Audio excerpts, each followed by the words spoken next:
Gather round, children, gather round. It's story time with Jess, the little writer.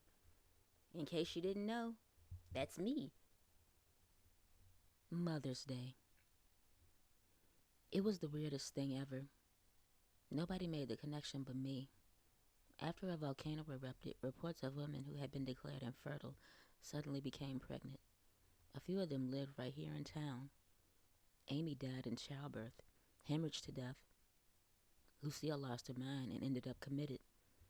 Darlene killed herself right after the boy turned a year old. They all had boys. The follow up to the story was that they all had boys, and many of the endings were not happy. I never told anyone, but I knew what had really happened.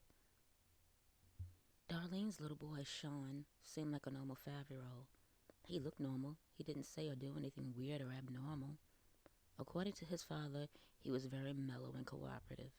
Never gave him any problems at all. I would have expected a 5-year old to be at least a little rambunctious, but not Sean. He was very quiet and adorable. One day I was sitting on my porch drinking some tea when I saw Sean walking by the gate. He waved at me and I waved back. I didn't find it odd that he was alone. The kids are everybody's kids here. That's how it is in a small town. I expected him to keep walking, but he came into my yard and marched right up the steps. "Hi, Sean. How you doing?" I said. He smiled and said, "I'm good, but I'd be better if you sucked my dick for me." I was too shocked to respond to that. I don't even expect grown men to be that brazen. I asked him to repeat himself and he laughed. "Come on, Leanne, you know you want to." I stood up, grabbed that boy by the arm, and took him inside my house. Before I could pick up the phone and call his father, Sean picked me up by the arm and threw me across the room. I hit the wall with enough force to knock all of my hanging pictures to the floor. I tried to move but found that Sean had me pinned down with one little hand. "I told you," he said.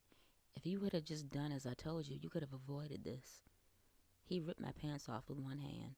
I mean, he literally ripped them off, tore them to shreds, and laughed as I struggled to get away. I closed my eyes and hoped that I was having a realistic nightmare. "No, it's not a bad dream, and you can call for help if you want. Nobody can hear you," he said, and snatched my bloomers off. I opened one eye and saw Sean stick out a long forked tongue. He unzipped his pants with his free hand and proceeded to ruin my life. I was left with bruises, burns, and bite marks all over my body. I didn't tell the people at the hospital the truth. I'm pretty sure they wouldn't have believed me if I did. I was still bleeding down there 2 weeks after it happened. Almost a month went by, and every day Sean would walk by my gate and wave at me. When no one else was looking, he would grab his crotch and wiggle his tongue in a very suggestive way. I couldn't stay in town. On the day of my departure, I opened the front door to see a vase of flowers and a card on my porch. It was a Mother's Day card. After reading it, I looked up and saw Sean standing on the sidewalk. He kissed at me and held his arms like he was rocking a baby. When I arrived at my new place, I realized that my monthly was late. I always keep a pregnancy test in the medicine cabinet, and I sure as hell used it. It came back positive. I sat on the couch and saw on the news that a volcano had recently erupted.